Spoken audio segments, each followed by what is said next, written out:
No, he was a great guy, as so many abusers tend to be to the outside world. I associated being with him as having an increased self-worth because it was like, oh, with him, I am somebody. When I share my story, especially like with parents or even things that I've shared online, is that if you have a child and they have been like a teen and they have been in certain activities and suddenly they stop once they're in this relationship, like that is a red flag.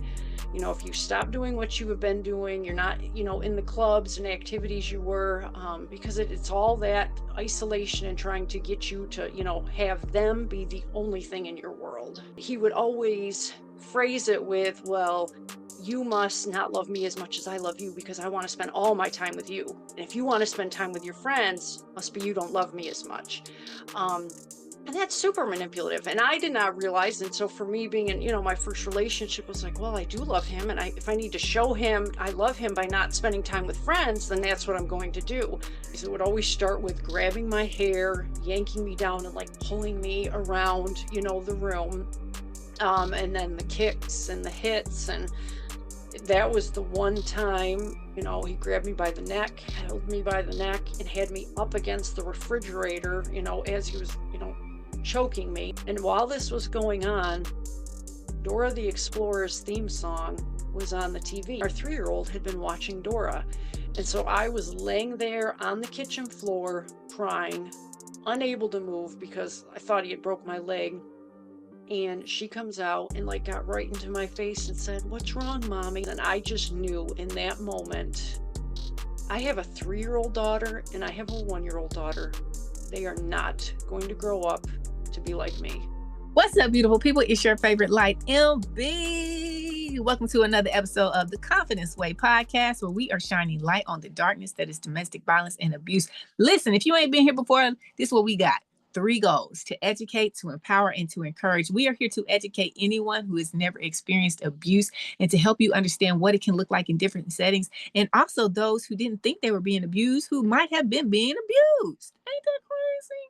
We are also here to empower all of our survivors to stand up and share your story without shame, fear, guilt, or judgment, because you are strong, you are powerful, and your voice deserves to be heard.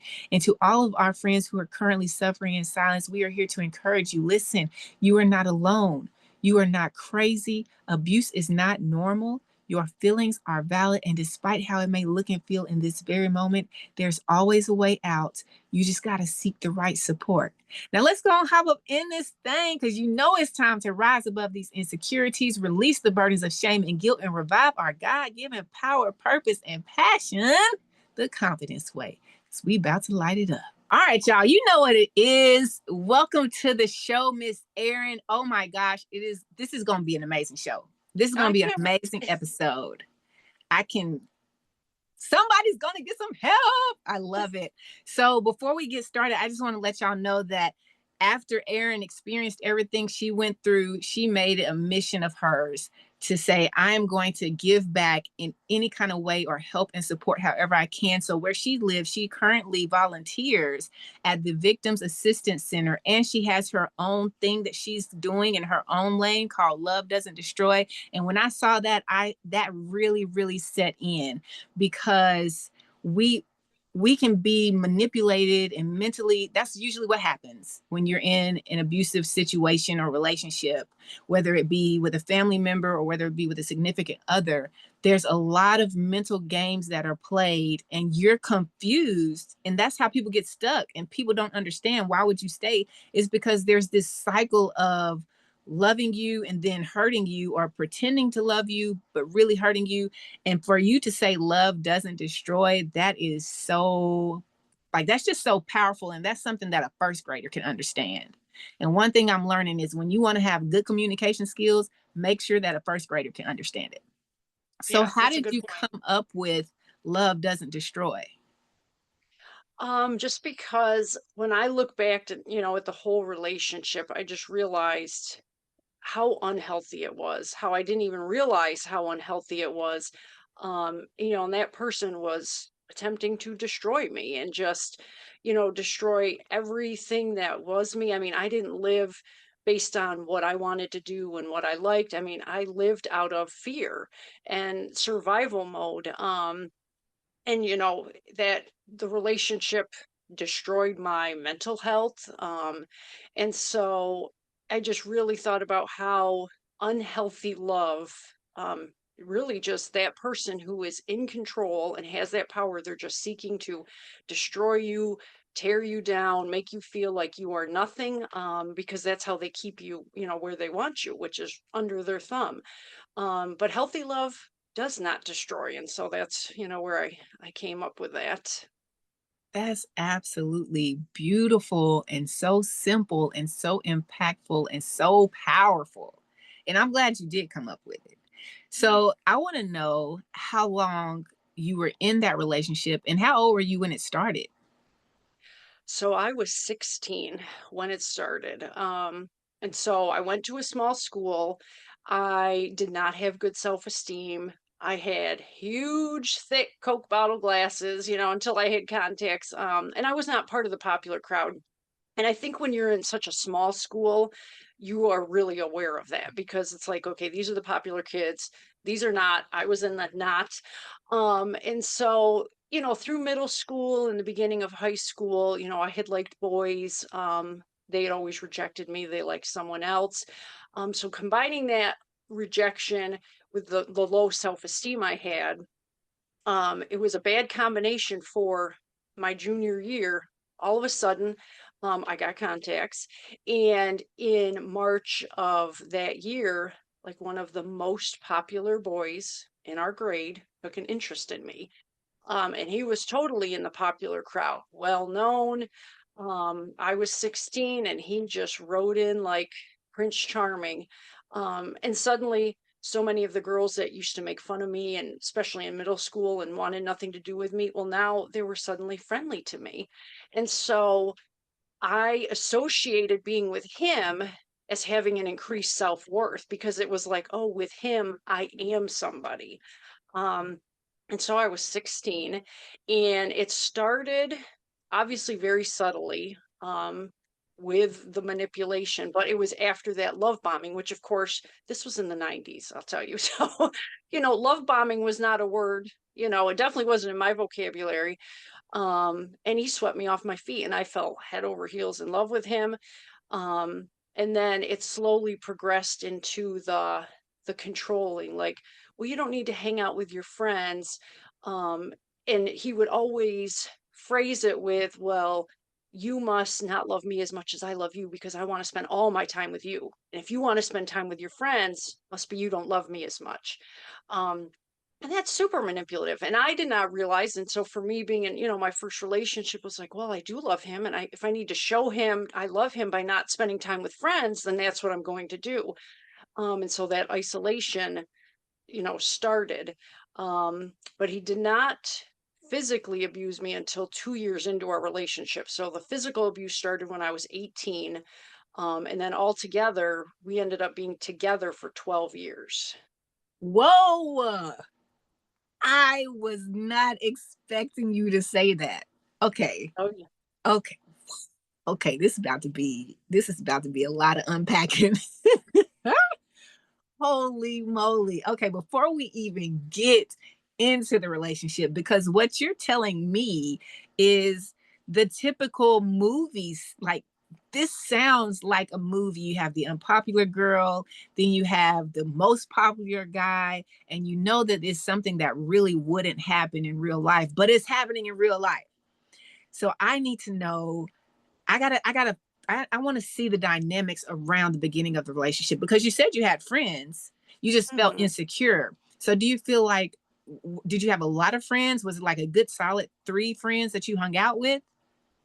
Yes, yeah, I had a good group of friends. And we were, not none of us were the popular crowd. Like, so I did have good friends, and like there were a group of girls who were like in middle school, like always made fun of me. And so, but then when I was with him, like they no longer made fun of me. And then like this was one of the other things that made me really feel like, wow, like I am a somebody now because in our school, every fall for homecoming, two people would be nominated for homecoming king and queen out of each grade. I was not nominated in ninth grade or 10th grade or 11th grade. the relationship started in the spring of 11th grade. Well, then our senior year, I was nominated. And see, he had been nominated every single year, freshman, sophomore, junior, senior. And so then when I was nominated senior year, because I was his girlfriend, it was like, wow, I am somebody now. Um, and I was just putting my self-worth into the hands of my peers and making, their reaction to me be what I thought of myself, which, now I realize, but it took a long time to realize, that is what I had done. This is bananas. This is bananas.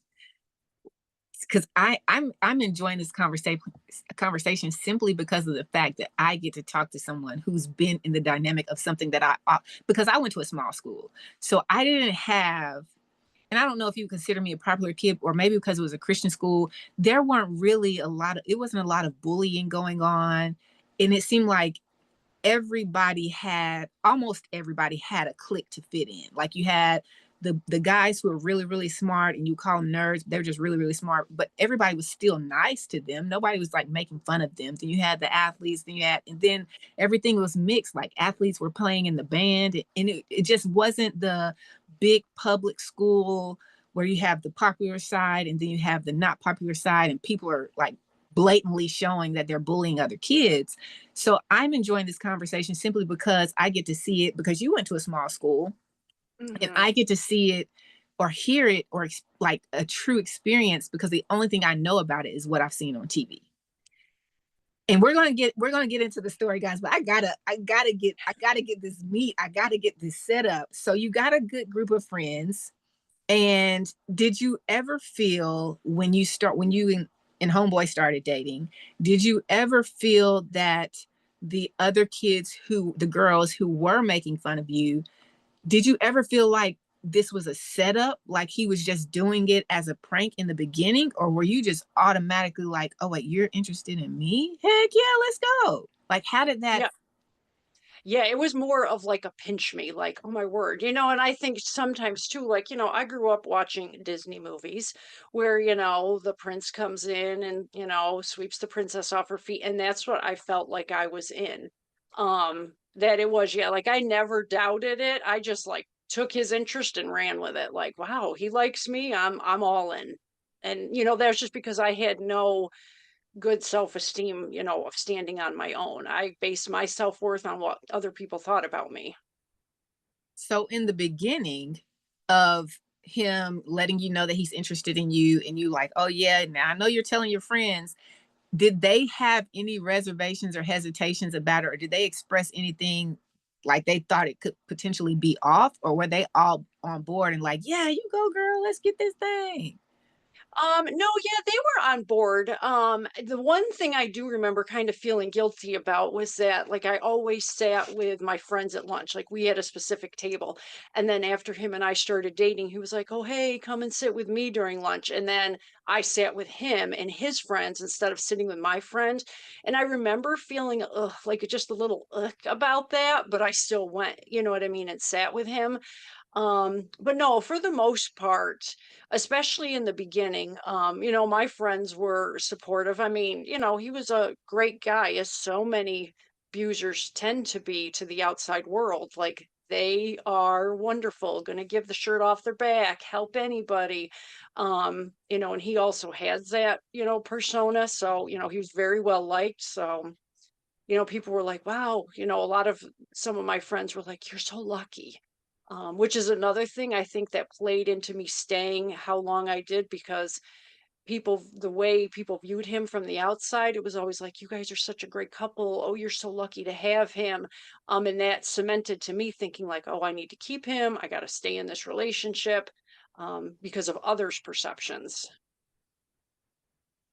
Y'all, that is so real, because you wonder why people will stay. One, and you just mentioned it for you. I always only speak for myself though. I know that I made decisions based off my insecurities. So I saw signs and flags and I was like, I convinced myself like, no, it's not really that. And then things start happening and I'm seeing that it's wrong. I know that even though I don't value myself like I should. I know I don't deserve certain things. I don't deserve to be treated a certain way, but I was still being led off insecurities. And like you just said, thinking about what other people would think about me. Like I didn't have people saying, "Oh yeah, he's a good dude. You should stay with him." I didn't have that, but I did have that pressure of concerning myself with what other people thought about him, what other people would think if I exposed anything, what his family would think, and things like that. So when I just want y'all to know that it's a build up. Usually it's a finesse into the abuse, because most of the time they don't flat out just come out and just go ham on you. It's Right. always a finesse thing because they're playing the game. They got to draw you in. They got to lure you in, and then hook, line, sinker. Let's it's all everything's off. Like it's wild, wild west in some relationships, you know. So Yeah, so that's what when I you say. Like I've told people before, like they don't come out swinging. Like they suck you in, you fall in love with them, then it goes. and that's just bananas to me. It's just to think like why people actually do that is a whole different conversation. But did he have any, do you know if he had any history of trauma or abuse or anything like that in his own household or from his past? There was trauma, yes. He had had siblings that had passed away, and so there was trauma there that really I do not think had been dealt with. And so, obviously I'm no psychologist, but I think a lot of it was when you grow up in a household where so much seemed terrible things happened that were out of your control. I think then there might be the tendency to want to control what you can control, is what I think, because there definitely was trauma in that household. Okay. Okay. So y'all start dating your second semester of junior year. And what were the signs, looking back on it now, what were the signs that you started seeing with the subtle manipulation before it even progressed to the 2 years later? What was it in the beginning that you started questioning the relationship, but you didn't really want to tell anybody because you felt the pressure to stay? I don't even know so much if I started to question when the things first started happening, but like I will say, so like we started dating in March, and by June, I was working. His family had their own business, and I was working at their business because he had said to me, like, oh, hey, we can offer you a job, and then we can spend all our weekends together because he also worked there. And so that was just in a period of like 3 months. I was then with him during school. I was with him on the weekends. And I know now, like, okay, that was his way of keeping tabs on me and like occupying all my time on the weekends. But at the time, I didn't question that because I was just like, hey, he likes me so much, he wants to spend weekends with me too. Um, and so that definitely was like the first sign.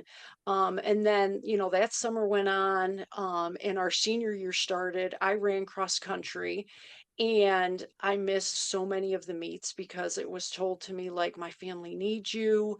Like, we need you to work. Like, you don't need to go run in that meet. So, I would skip the Saturday meets to work at this business. And then by the time spring came of our senior year, I didn't even run track, and I had ran track every year. Because he told me, like, you're not that good, which I wasn't. I was a very mediocre runner. And it was explained to me like, well, you're going to need money for college, and you're not going to run in college, so you might as well not even, run track. So I didn't even run track my senior year.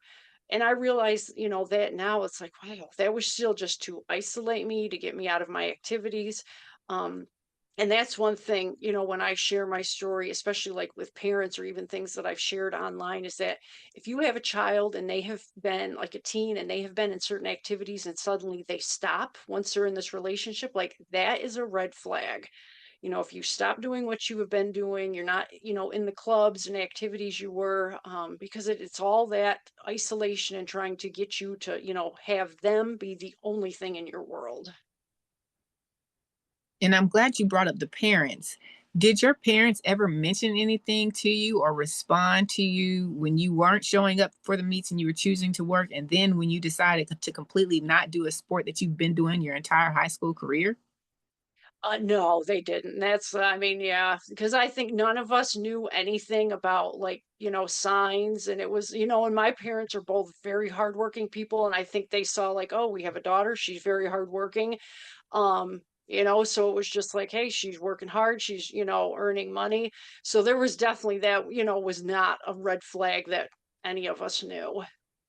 Okay. And then too, they were probably like, whew, we don't got to go to meets on the weekends. Because I didn't understand till I am older now. And I'm like, how do my parents make it to all of these events?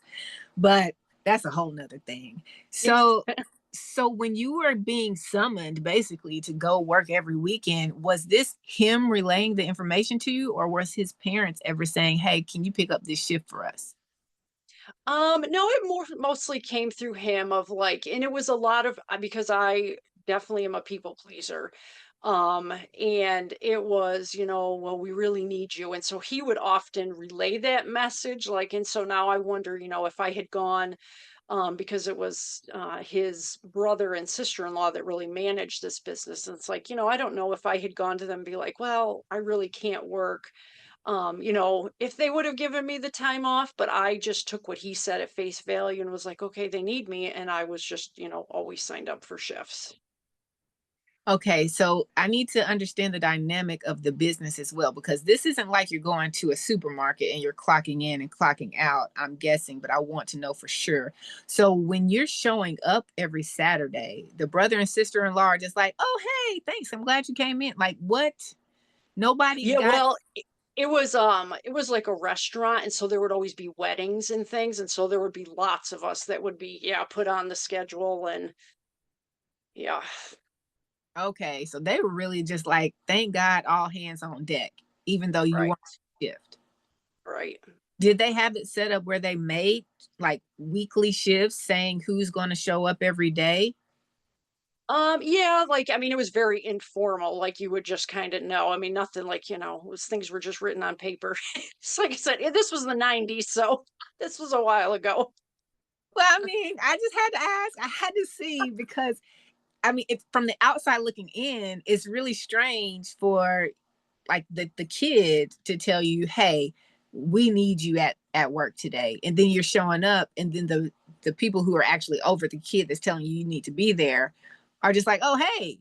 So I wanted to see what the dynamic was, and it makes sense. If it's a restaurant, all hands on deck. Yeah, well, like there was no such thing as overtime pay. I'm guessing y'all are just we get what we Right. get Yeah. for every day. Yeah, okay, Yeah. and that makes a big difference because it's not like, hey, you can't be here today because we can't go into overtime on you. Oh, right. No, it was nothing like that. Yeah. That makes sense. Daggone it! Oh man, he was good. Mm, He was good, yeah. and he's 2 years. Wait, are y'all in the same grade? Y'all are in the same We were grade? in the same grade. Yeah, he was a year older than me, but we were in the same grade. Okay. And was he a year older than you in the same grade because his birthday was late or his parents held him back? Yes. Okay. Yeah. A later birthday. Yep. Okay. So we're still in school. We're in high school. Y'all start dating. It's senior year. And let's say we're halfway through senior year. How are your friends at this point? Because now you not even sitting with them at lunch anymore. And you're slowly being told you can't spend time with them when you're away from school. How are they responding to this? Yeah, it was weird. It was like distance, and it was like, some of my, and seeing my friends, especially our senior year, where then they started, going and just doing stuff on their own without me. And it was kind of like it was something we never talked about directly. It was kind of just like a given, like, oh, well, Aaron's with him and like we do our own thing. But yeah, I mean, it really started like the summer before my senior year. Cause I remember one time I had gone to the beach with one of my friends, and she was actually dating someone that was in the army at that time, because we have a military base really close to where we are. And he got so irate, and he played, explained it to me like, you don't know who he is, and he could have, hurt you or whatever. And you cannot go out with them anymore.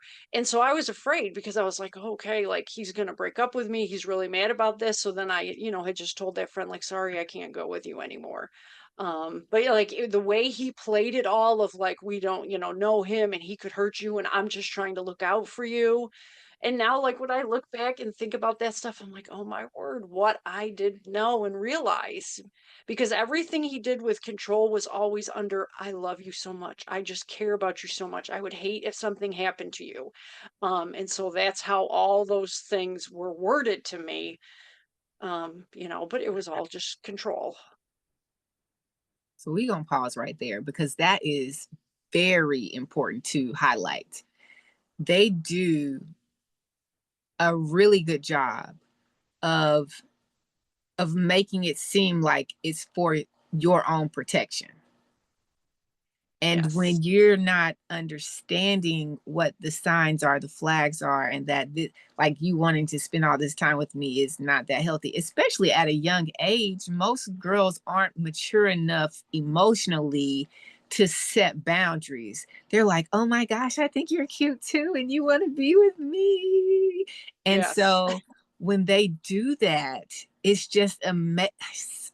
I just can't get over how it's the same character traits. It's just a different character. I can't get over that. It blows Oh, my mind that it's like almost like everybody was given a manual at age 7. And it was like, yo, you need to study this because when it's time to start dating, this is how you got to act. yeah. They're cookie cutters. It's uncanny. Like they are the same person with a different name. That part. Because you're like, Yes. gosh, we don't know that guy. Wow, we don't know that guy. And I don't want you around him just in case something happens. They're good. they're Yes. they're they're masters at it. And it Yes. it it baffles me because it's like, when does it start? Especially if you come from a household where you didn't have a male figure or even a mom expressing that controlling nature that you were seeing growing up. It's like, what triggers you? And I know you tapped on it when you said, maybe there's certain traumas that they couldn't control, so they want to control something. But how is it that they get the same script? Like, I don't understand. I don't understand. Yes. Y'all, it is out there, and every time you listen to an episode and you hear a similar like, it's like we're writing Lifetime movie scripts. It's the same Mhm. thing. It's just like the Christmas movies, right? Every Christmas Yes. movie, you got the main character, the girl character, you have to have a little friction, and then they're gonna make up at the end. It's the same thing. Except we're just Yep. having these different conversations. But I'm stopping here because there's somebody who's in a relationship right now, or there's somebody who's going to be approached by somebody that's going to try to get them in this type of relationship. And I want you to understand that even though we can laugh at it now because we're way further down our healing journey, these are signs and they are really serious. And if you're with someone who loves being with you, there's nothing wrong with that. The problem comes up when they want to be with you and you can't be with anyone else, or you can't do anything with anyone else, or just be by yourself and they think that you're with someone else. That's an issue. Yes. When they're questioning, hey, where are you? Who are you with? And who is that? And then they start saying, I don't want you to do these things because I'm looking out for you. They make it a point to make it sound like every decision they're make every decision they're making for you, they're doing it in your best interest. And if you feel fearful to even address it or bring up a topic about it, or you do bring up a topic and they get upset, be gone. Be gone before you get so far in that you're afraid to get out. Yep. Yeah. Perfectly said. Yes. Yep. This is just insane to me. I mean, it's not funny, but it's so insane. It's so insane. I don't like, how does the universe pick these people? You know, it's like, what? I need you to be this way. Sprinkle, sprinkle, splash, splash. Here you go. This bananas. Okay. Oh my goodness. So you kind of get separated from your friends senior year, and y'all don't really talk about it. Like, did your friend, when you were like, I can't go out with you anymore, did she even question why you couldn't go out with her anymore? Yeah, it was kind of, and I could tell she had hurt feelings, you know what I mean? That it was just like, what? And then it was kind of just like, this weird distance, and then where I kind of just like retracted and like just would not reach out or try to talk, because it was just like I realized I'm not going to be able to do something with them. And, I've always tried to just keep the peace. And so once I saw like things like that made him angry, I just tried to like lay low and just do what would keep him happy. And your group of friends that you had, were they all girls or was it a co-ed group? Mostly girls, but I will say there was one guy I was pretty close to.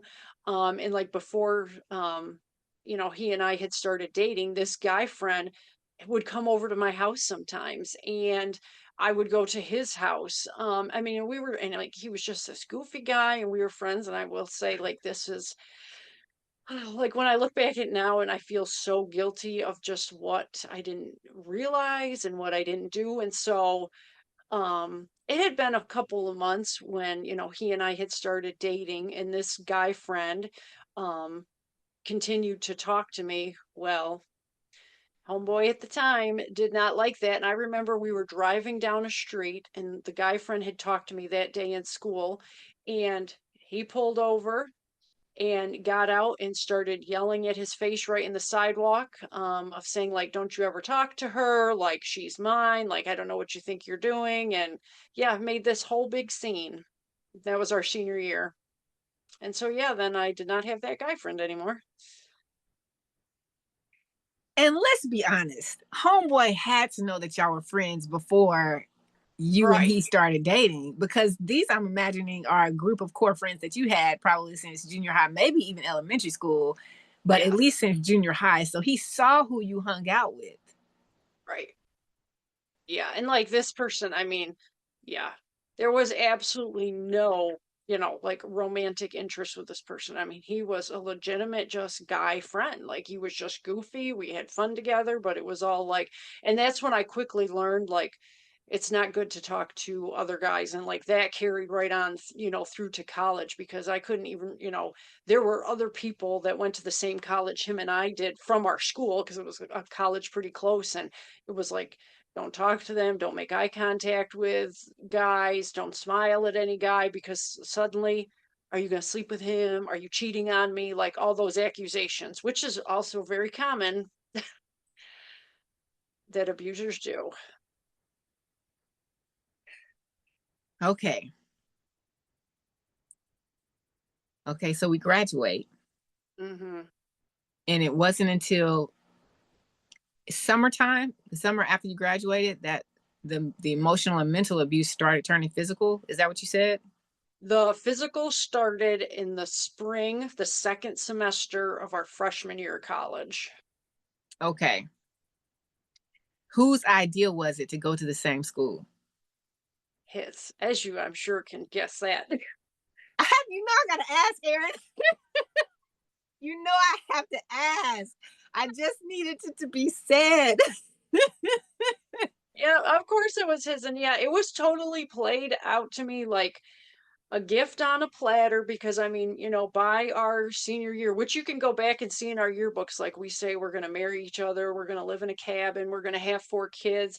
And so as it got time to be picking colleges, he really laid it on of, how hard long distance relationships would be. If we go to different colleges, we'll never last. We're meant to be together. Like we need to go to the same college. And so, of course, I went to the same college as him, which, like I said, it was a college that's pretty local to our hometown. And so, like, my parents, of course, were all for it. It was close enough that I could still go home every weekend and work at the family business. And so, yes, we went to college together so we could preserve our relationship. And your parents never expected anything? Like they never hinted at, baby, you're spending way too much time with this boy. You need to explore some of your own interests. Like none of those conversations were had. They did, yes. There were a few times, like, there actually one of them was when we were going to college, and we had gone to the college visit, and then my mom had, she wrote me a note expressing concerns of, like, "Do you realize that you didn't wanna go and look anywhere on the campus unless he wanted to?" And, like, she wrote it, to me in a note, and I realized it, but it was like, I was so embarrassed to, like, talk about it or admit anything, but yeah, they definitely could see that, like, I was revolving my whole world around him.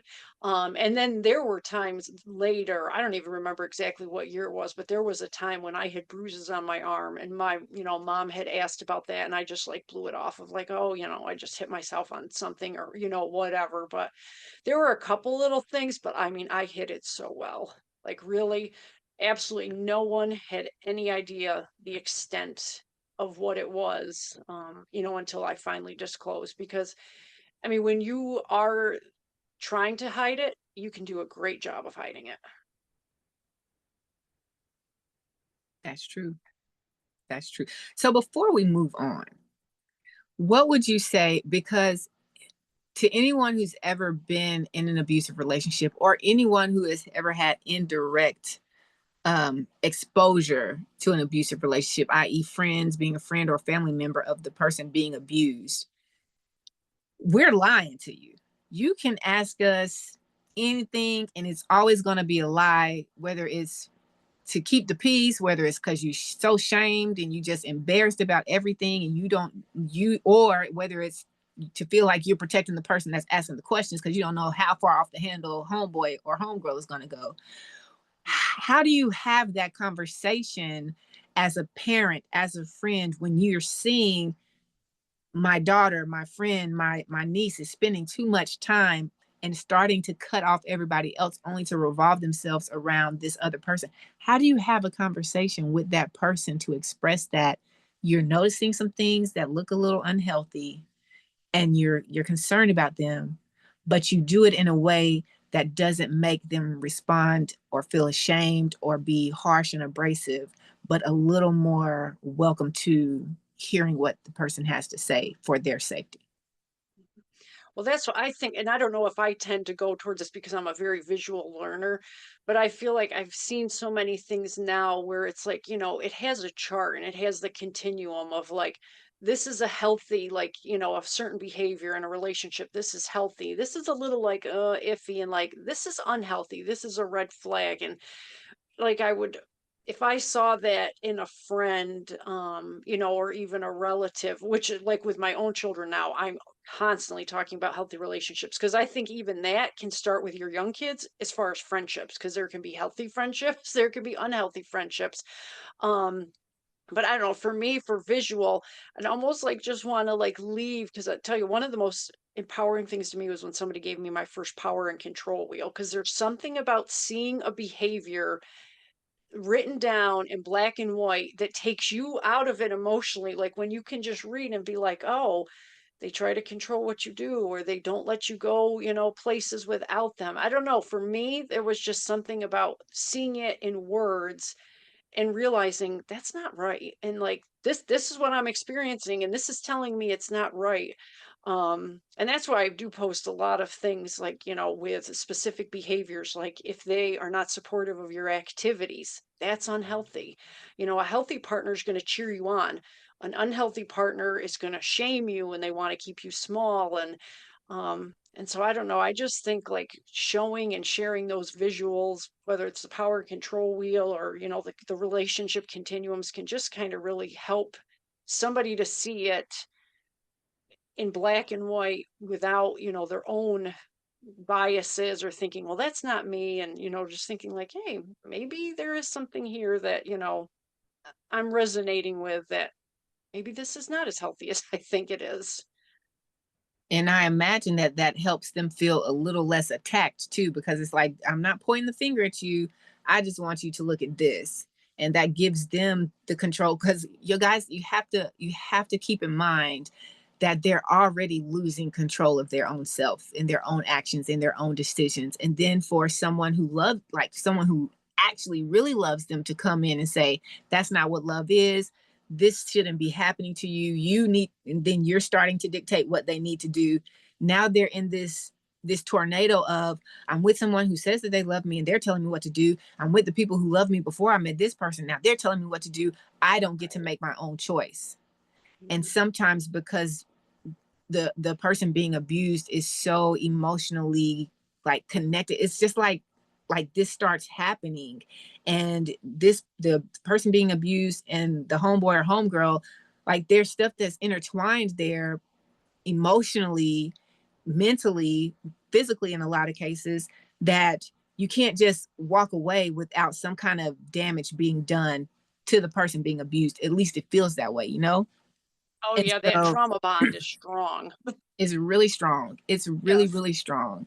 And so I think that that's some good advice to anyone who's listening. Just look up that the power and control wheel, and just see if anything on that resonates with how you're feeling when your significant other or your parent or your friend or your pastor, whoever you have a relationship with, if you feel like they're taking on those roles, they have those actions, because they're going to tell you that they love you. They're going to tell you that it's in your best interest, but the actions are what you have to pay attention to. That's the flag. And you either, it, like I say, it's either got to be white or green. I don't want to see a pink flag. I don't want to see a fainted flag. No breast cancer ribbons, nothing. Like we just, none of it. Yeah. It's white or green. Yeah. Hey, we're wearing white and green, so look at that. Right. Like yellow's my favorite color, but I don't want to see it in the flag. You hear me? Nothing. White or green, people. So that's really, really good advice, Erin. Like for anyone who's curious, like how do I help someone who's already stuck, or how do I prevent my child, my both male and female? You have to look out for your sons too, because a lot of abuse that is happening to men isn't even acknowledged, I think, more so than what's happening to women or girls. So just like you said, start them at a young age when when they can start comprehending friendships, not just, oh, I go to school with this person, so they're my friend, but when they can really start comprehending friendships, start breaking it down. This is what is healthy relationship. This is what is unhealthy relationship, so that they can be conditioned to look for it. Because most of the times we don't know what to look for. Yeah, You and I even do that with my kids, like with TV shows and movies. Like if we're watching and you could see something, we're like, well, is that healthy or unhealthy? And song lyrics. Oh my goodness. There can be so many songs that almost like glamorize like a toxic relationship. And so like if that comes on the radio, I talk to my kids about that. Like, listen to what he's saying. Like, no. You know what I mean? Like just you anything like that can be a teaching opportunity. and we just have to be intentional about teaching, about wanting to help them get there. Because I don't think anyone, especially if you grew up in a healthy household, considering there's a lot of households that have unhealthy factors, but for the most part, you grew up as a child feeling loved. You grew up as a child feeling loved by both of your parents. You felt like they supported you and all of these other things. You have no idea what kind of crazy evil is out there. You just don't know. And you have the people who grow up where they're witnessing it, and so they get attached to people like that because it's a familiar pain. And then you have people who have no idea what to look for, like no idea that people can actually behave this way. So I just needed to sit there for a minute, because it's really important to have an idea of how to help and how to prevent. Right. So whew, I'm sorry, I was talking a lot. It feels so important. Power and control wheel, people, just in case, because most people, I read, and I don't remember the percentage, but more people retain information when there's a visual aspect to it as opposed to just listening to it. Yeah. So there's that. So y'all are in college. Y'all are in college now. He's convinced you to go to school because you still so in love. And at the time, you don't know that that's emotional abuse. And you don't really, even when you know it doesn't feel all the way good or quite right, you don't think that it's so wrong that it's just wrong. Right. You just don't. So now you're in college. You're constantly being questioned by, oh my goodness, can you imagine? Like college is just, it's a different world. It's totally, you get to meet so many people that you didn't grow up with, and so many experiences that are healthy that you get to have, and so many different characters that you get to entertain and interact with, and personalities.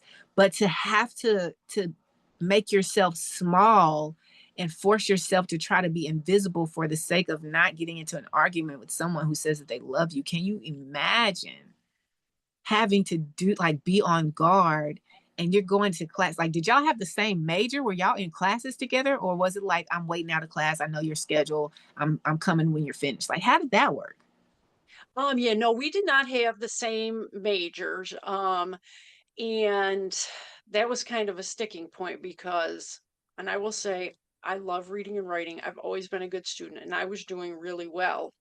And so I would end up on the president's list and the dean's list. He was not doing as well. Like he was struggling. And that was a huge point of contention because, like, when the grades would come out and it'd be like, oh, I'm on the president's list, it would be like, oh, you think you're so smart. And, would really put down my accomplishments, which is another huge red flag. If they're not celebrating you when you're being successful, that is a huge warning sign. And he didn't. And so he never really waited outside. Like there would be times we would go to classes together. But oftentimes, like when I would go to the gym with my roommate, he would go to the gym also with his friends. Like, so we would be there together. And then another huge issue was that I always wanted to spend a lot of time at the library. And so it would always be thrown into my face like, oh, you love your studies more than you love me. And so, it was the same things like that I would be told in high school. It just, changed to college. But for me, like the library was my safe haven. Like I loved going there. It was just so peaceful to me and I loved doing my work. And so, but that was a big issue throughout, throughout all the years. It's just how well I was doing and how he was struggling. But see, so then when the physical abuse started, that was used as an excuse because he would always tell me, well, I went for elementary education, and he would say, well, your major is so easy, you have no idea how hard mine is, and I'm just under so much stress, and once we get out of college I won't be like this anymore because I won't have all this stress. And so the rigor of his classes, he allegedly used as a reason, for why he was hitting me. But it was just an excuse. Was he ever apologetic at any time? Well, afterwards, he would always be, I mean, it's the total classic cycle of abuse. Like there would be, the honeymoon phase, things would be fine, then something would set him off, there'd be the blow up, then he would apologize, promise that it will never happen again. And of course, it did happen again. And then the cycle would repeat. I promise it'll never happen again. And that's my biggest thing when like someone, if they're in an abusive relationship and they are listening, like the person is lying.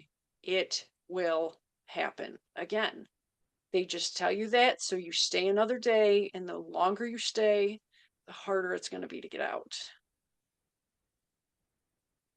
So, do you remember what happened that caused the very first time that he got physical with you? Oh yes, I do. Like it was yesterday. Yeah. So, Yeah. So you're at school we when this happened? yes, we were. Yeah. So yeah, he acute because I went home each weekend, and worked at the family business. Okay, hold on. I'm And, sorry. I have to stop you because you're still working at the family business. So, he's not? he would. So yes, he was still going home, but eventually he ended up becoming an RA. So then he stayed at school sometimes, but I would still go home. Okay. Yeah. Yeah, and so but it had been after a weekend, and I had been working. He accused me, of cheating on him with another person that worked, at this business, which did not happen. But you see, at that weekend, because the business also did offsite catering, and so I had been put on one job with some people. He was at another job, And there was a guy there that, I worked with that. And so when we went back to school, it was all, but I mean, which is always so classic. I mean, you can't even talk to someone without them accusing you of, sleeping with them. And yeah, that's exactly what happened. He accused me of cheating on him, which did not happen. And he beat me right in the dorm. So while y'all are out working, in his mind, he has come to the conclusion that there's no way they could possibly be catering right now and doing what they're supposed to do. They've run off from the rest of the staff to have some fun. Yeah, right, yeah, exactly. Yeah. Y'all, please understand, it's not funny, but it's comical. Like, it's just, Like, it's right, once you're out of it and you realize how absolutely absurd, but you don't realize the absurdity when you're in it. Like, time is the only thing that gives you that viewpoint. exactly. And I think that it's not, you don't see how absurd it is because you're in survival mode. Like you've cut Yes. down, you're in flight mode, or it's definitely not, for some people it's not fight mode. Some people are fight back, some people don't. But you're in like whatever I can do to keep this plane below the radar, I'm doing it. Yep. And so you, a lot of your emotions that you're supposed to express, you don't. So you're suppressing that. Then you're suppressing the shame of hiding what you're really going on. Then you're suppressing the depression that's raising up, because if you walk around acting depressed around them, you're responsible for their emotions. It's just a whole heap of foolishness, really. But Yes. so you were, so y'all get back, like, was it immediately y'all rode home together? Did y'all drive separately back to school? Like, how did that happen? Well, we were at like, we had been at school, yeah, usually we did drive back together, and we had gotten back to school, when he beat me, in the dorm, and the craziest thing is just like, I know I didn't cheat, but he was accusing me of that, um, and when we were in his dorm room and he got done beating me, and this is the thing that, like, it makes me sad for 18-year-old me when I realize this, is that I hadn't done anything wrong, but when he got done beating me, all I remember doing is, like, getting on my knees and saying, "I'm so sorry. I'm so sorry." Like, because, in his tirade of beating me was, you don't know how lucky you are to have me. Nobody else is ever going to want you. If it wasn't for me, you'd be alone. I mean, like, that was constantly a rolling tape that he played to me, and I totally believed it. Um, and so, yeah, I mean, he beat me for something I didn't do. And then I just sat there on my knees, apologizing, saying, please don't break up with me. I mean, it was just so messed up. So messed up. Did you sense, so from that ride, because you said y'all were like, what, 15, 30 minutes away from your hometown? About 40 from where we lived. Okay. So y'all leave and y'all heading back to campus. The ride back to campus, did you feel, well, this is the first time, so you didn't even think that he would ever put his hands on you. But Right. did you sense the anger that ride, or was it kind of like as soon as you got back to school, he hit the Dr. Jekyll, Mr. Hyde on you? Yeah, there would be tension, you know what I mean? Like, you could feel tension, and it would always be, like, even with that time, it'd be like, oh, like, he's mad about something, but you would never know what. And so, it's just that, like, oh, I'm just gonna chat like normal, keep the peace, like, he'll get over whatever he's mad about, you know what I mean? But yeah, like, no, when I remember when he first, you know, hit me, I was just so stunned. I mean, it was just like, and the thing is, I still remember exactly what I was wearing, like, that day too. I mean, and this is so many years ago, but I think because it just stuck with me because it was just so shocking, and it was just like that whole, like, "What is going on?" You know what I mean? That it floored me, and I mean, I did not fight back at all. Like, I never fought back. I definitely, my characteristic of any time I got beat was the whole, like, just fawn, like, curl up into a ball and just, hope that it would get over, quickly, and, that's what I always did. Wow.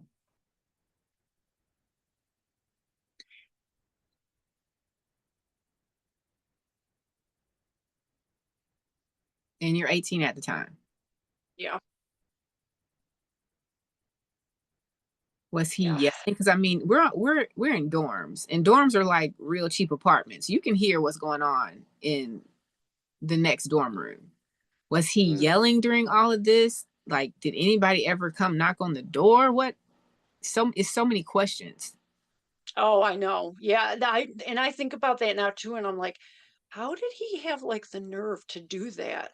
Um, you know what I mean? Like it just still blows my mind that like he had no care in the world of like probably somebody heard something, but no, like nobody ever knocked on a door or said anything. But then again, too, like I hope now that like if something like that happens, I feel like young people now hopefully are just more aware of domestic violence. Like I just feel like I mean that was 96, that spring when he first did that. And I think thankfully we have come so far with educating kids that I would hope like if somebody heard something like that now, they might knock on the door or go get an RA or you know what I mean? Like something. Because yeah, there was never nobody ever intervened about anything. And at that time, were y'all allowed to sleep in each other's dorms? Was it a co-ed dorm? Was it an all males dorm? And then you just had to walk back to your dorm by yourself that night? What? How did it end? We It was a co-ed dorm, and we each had roommates. But so it was like the girls were on one floor, then boys, then girls. And so, yeah, I mean, yeah, his floor was above mine. And so, he had beat me in his room. And then honestly, I don't even remember how that day ended. I remember the beating. I remember begging him and saying how sorry I was. Um, and then I don't honestly remember anything else after that. Like, the next day or anything of like how we got back to normal or if we just went on our way. You know what I mean? Like that I have absolutely no memory of. Did you stay in his room that night or did you go back to your room?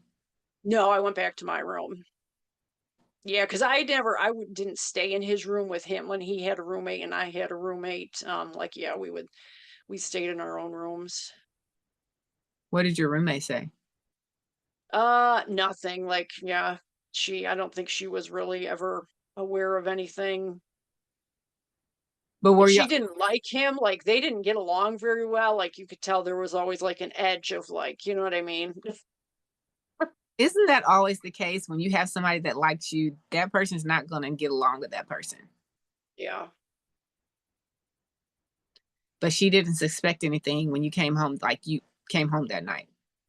If she did, she never said anything. But I will say, like, my abuser was very smart. Like, where I would mostly get my beatings of like where I'd end up with bruises would be like the backs of my arms, my back, like my butt, the backs of my legs, like stuff that was very well hidden because, he had a very set MO in, once he really got into the beating and I would always just kind of be in a fetal position. It would just be, kicks and punches mostly, to my back and my butt and the backs of my legs and things like that. So, How did you feel? Because I mean, eventually he becomes an RA and you see him having the freedom. Did he interact with other people? I mean, when you're an RA, you got to be somewhat sociable. You can't be at that front desk and be in charge of a hall or a dorm and you don't have some kind of sociable personality. right. How does that feel when you live in a dorm with someone who is cutting you off from everybody, saying that you can't interact? The only interaction that you can have with other people is me. And then you see him talking, laughing with other people. Did he have any friends at college? Oh yeah, he did. And that was one of the man, I mean, that's what like right now, like even at the age I am now, one of my biggest pet peeves is double standards. And it all goes back with that relationship because oh yeah, he had friends. He could go out with friends. And then, when we got older and, we're drinking in college, he could go out with his friends and drink as much as he wanted. I could go out with him and his friends, but I had girls on my hall that would, ask me like, "Oh, hey, do you want to go out for drinks?" I'm like, "No, I value my life. Obviously I'm not going out with you." And so I would always tell those girls no because I knew there's no way I could go out with them. And so that would always be, and I would try to point that out, which now I know, like, gaslighting, again, one of those things. There was no term for it that I, knew, but it's like, okay, that's what it was, because I would try to explain, like, why is it okay that you can go out with friends, but I can't go out with friends? And then I'd be told, well, like, it's different. And it would go back to, well, your safety, and there's bad people out there, and I don't want something to happen to you. And it's not safe for a group of girls to go out. And again, it would be played to, this is what's best for you because I love you so much. I can't imagine if something happened to you. But yeah, it would really eat away at me, because I would think, like, okay, if I just say it or word it a different way, like, I could get him to see my point of view. No, that's never going to happen. Like, you cannot reason with them ever. And it took me a long time to realize that. I think in my case, I fully agree with everything you just said. There's no reasoning. They have in their mind the set way that things are going to operate, and that's just it. In Hmm. my case, I think that there was so much friction and tension, not because I didn't fight back either. I I wasn't, but there was so much friction and tension. And I think it was because one person's trying to manipulate me into becoming this version of myself that I was never meant to be. Like that's not even a version of me, it's a version of someone that you wanted. And then me trying to hold on to like whatever little strand of my actual being, my actual mind I had left. I think that's what angered that homeboy the most, because it's like, I want you to be this way and you're not doing it. Why do we have to keep doing this? You just need to be this way. And me knowing who I am and the like my life is color, and you're telling me I need to now start being like basic tones and black and white and pales and off whites and yellows and things. I'm trying to hold on to the little piece of me that I am. And I think that I wanted to say that because it's not always about you doing something that really triggers them. And it's not always about an external thing that really triggers them to go off on you mentally, verbally, physically. It could just be the fact that you're trying to hold on to like that little bit of hope of who you thought you were or who you wanted to be. And because you're holding on to that, they're having to fight with you, fighting to hold on to yourself, not because you're fighting back with words or anything. And so I just wanted to say to be mindful of that. I mean, you can't make heads or tails of anything when you're dealing with them because they're so Jekyll and Hyde.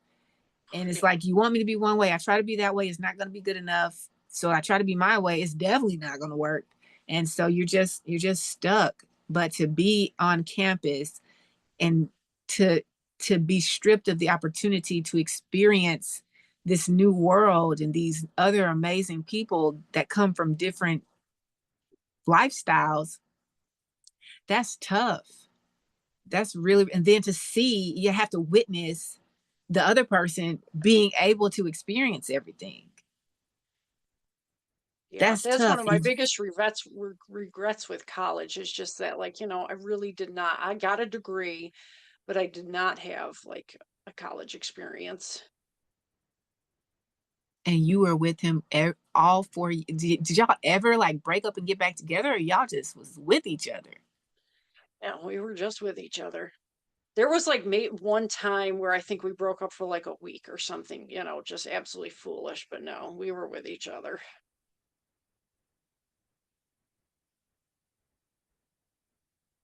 Okay, so we're 4 years into college now, and there have been, I imagine, multiple occasions where he's been physical with you. How are you still? So that's 5.5 years. How are you still in it 5.5 years, exiting like getting ready to graduate? Well, he proposed to me Valentine's Day of our senior year in college. And I mean, all the times when he beat me in college, it was all under, with the apology of, how good it can be, referencing the very beginning of our relationship, which the beginning was wonderful. Like I said, he was my Prince Charming. And so it was all, Erin, you have no idea how hard this major is, how much stress I'm under. You know, this isn't who I am. You know who I can be. And so I just held on to dear life for those empty promises. And so I kept, so then when he proposed the spring of our, senior year, for me, it was like, okay, the finish line is in sight. I know who he can be, and I'm holding on for that. Like, I'm going to give him that opportunity to think, like, okay, once we're out of here, it's going to be back to just how it was. So I held on for dear life. And y'all graduated. We graduated. Yep. You got a And we got, job as an educator. I did. Yep. I got a job right out of graduation. He decided he did not like the major had gotten the degree in, so he remained in school. And then we got married. So then we were, he was still in school. We had just my, single income, and we got married. Yes. How was the wedding day? The wedding day, I remember being happy because I think like when I look back at the pictures and I remember that, and the day was fun. Like we, friends were there, my family was there. It was a nice wedding. And I remember kind of just in my stomach, not even so much at the wedding, but like at the honeymoon when like we got to the hotel, kind of just like having a pit in my stomach of like, is he actually going to change? Like, and I do remember thinking like, what have I done? Because it was just like, okay, was this the right decision? Um, and I don't blame other people. Um, but I know other people's perceptions of how wonderful we were together really played in because I felt like so many, family members and friends just assumed like, oh, you guys are so great, you're going to get married. It was like that people pleasing part of me did not want to disappoint. And so I couldn't even imagine breaking up with him because I couldn't stand the thought of what is everybody going to think? Like everybody thinks I should be so lucky to be with him. And so like the people pleasing, and I mean even like my aunt, I love my aunt dearly, but she had gone through a divorce, and I remember one time she had come up to him and said, "Is there any chance you have a single uncle?" Because everybody just thought the world of him. And so their perceptions, unbeknownst to them, really was even more glue that, kept me in that hope of like, yeah, I know he's a great guy. Like, I'm just going to keep holding on because it'll go back to the fairy tale that it was. So y'all got married. The wedding was a great day. And I can only speculate that it was such an enjoyable occasion because you actually got to socialize with people who you loved and who really loved you. And it Yeah, wasn't, you were allowed to be free to socialize with friends and family when you've been stripped of that for the past 5 years. But you had a pit in your stomach on the honeymoon. I did. I remember that so vividly. Yeah. And even then when the honeymoon was really short, which that was another bone of contention because it was my first year teaching. We only got 3 personal days. Actually, I think at that point we only got 2. So our honeymoon was only a weekend because we got married while the school year was still going on. I had very few personal days. And even on the honeymoon, he complained, if you had loved me more, you would have taken more time off. I don't care if you wouldn't have gotten paid. And I was like, I'm a first year teacher. Like, I'm not asking for unpaid time off. Like, you know what I mean? Like, we only had a set amount of days. And so he complained about that. And again, it was, you don't love me enough to have taken, time off for a longer honeymoon. So we had a very short, just weekend only honeymoon. And I remember coming in uh, after the honeymoon on that Tuesday, and the kids in my class had said, like, congratulations, Mrs. And they had my new last name. And like, 'cause, until that point, they had been calling me all year by my, maiden name. And so when I saw that on the chalkboard, it was like oh, like it really hit me like, this is real. Like, we are married. And I just remember it was like a moment.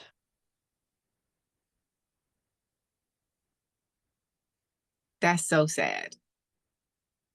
It shouldn't be that way. It really No, it shouldn't. shouldn't. I mean, yeah, no, it shouldn't. It shouldn't be that way. People shouldn't. It's just sad, how much life is put on pause when someone finds themselves feeling trapped in a relationship or a situation or a marriage that's really unhealthy to all things mental, spiritual, emotional, and physical for them. And then you're the one bringing in the money. So you're living with homeboy, you're bringing in the money. He's going back to school because he doesn't like the degree that he got. How long did it take after y'all got back from the honeymoon for the shoe to drop and you're like, oh, he's not changing? Oh, it wasn't even long, and honestly, like, with that, I don't even remember what the first incident was. There's some like, there were so many incidents that, like, some of them really stick out because there was, something extra traumatic with them, and honestly, I can't even tell you, what when the very first one was after we got married. I do remember a very memorable one that summer, after we had gotten married, because we bought a dump of a house. Like, the whole thing had to be gutted. We actually lived in the garage while it was being remodeled. And so then it was the stress of being in school and remodeling the house, which was what led to, like, okay, this is now why I'm beating you. And so I remember, like, some incidents, once we were in the depths of the remodeling, where physical abuse happened. And that's the thing, because you think, like, okay, you think the next step in the relationship is going to change it, but that it doesn't. And it took me obviously 12 years to figure that out, because his stressors changed of, oh, college is so hard. Well, now you wanted this house and I'm trying to make this beautiful house for you. I can't help that I'm under this much stress. And so then, the house was the reason that I was getting physically abused. The house that you're paying for. Right. Yes, I true. just I just had to make sure people didn't miss that. Oh my gosh, they have so much arrogance about themselves. I just really need to make sure people did not miss that. It's not like he's contributing to any finances right now. All right. No, he was in school, and yeah. So, yeah. So they take it upon themselves that I'm doing this for you when I'm really doing this for me and us, because what contributions are you making besides making this process more stressful? Boy, they take credit for stuff. It's just Yeah. bananas. It's bananas. The house that you're paying for. Oh my gosh. My goodness. My goodness. So, did y'all have any kids together? Because you mentioned We that you had have two. children. Okay. Yep, two kids. Did anything change with the abuse or how he treated you when you got pregnant? Um, for my oldest, there was one of the worst beatings ever was when I was 6 months pregnant. It was a bad one. Um, yeah, and not even just for the fact of how he physically beat me. And I remember, putting my hands over my stomach and, like, just screaming, like, the baby, you're going to hurt the baby. And him, saying, I know what I'm doing. The baby is fine. But, um, Stop. with, Stop. Wait. Pump the brakes. In the middle of him physically abusing you, and you're pleading not even for yourself, but for the child, his response is, I know what I'm doing. yeah, the baby's fine. Yeah.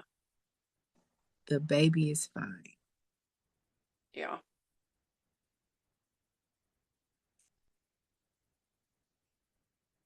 Yeah. Like, they're outside of, I'm not saying this in a rude or disrespectful way, but they're actually outside of their mind. when they Yeah. get to a certain point, and like people have said, it's like their life leaves their face, their eyes black over or glaze over, and it's no, like they're just not even, the soul's not there anymore. They are outside of their brain.